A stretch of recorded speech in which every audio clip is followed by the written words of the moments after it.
Prečo je dobré byť dôsledný v manažerskej práci? Nedôslednosť prináša veľa problémov. Napríklad, úloha nie je hotová v stanovenom termíne. Alebo je hotová, ale nie v požadovanej kvalite. Výkony sú opakovane nekvalitné. A toto všetko prináša stres a hustne atmosféra. Ak niečo z týchto postrehov zažívate, pravdepodobne rozvoj dôslednosti v riadení je váš priestor na zlepšenie. Kľúčovým faktorom dôslednosti je kontrola. Kontrola v našich podmienkach má negatívny význam. Preto sa jej často manažéri vyhýbajú alebo ju robia nedôsledne. Je dobré sa na kontrolu pozerať komplexne.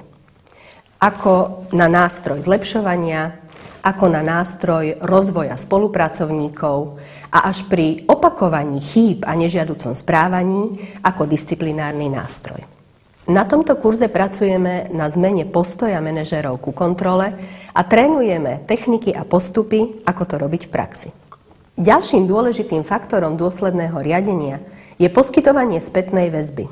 Tak, aby bola pravdivá, realistická a motivovala spolupracovníkov k vysokým výkonom a osobnému rozvoju.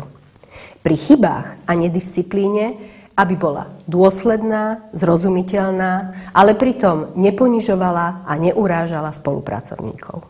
Aplikácia princípov dôsledného riadenia je cesta k dosahovaniu vysokých výkonov vašich spolupracovníkov.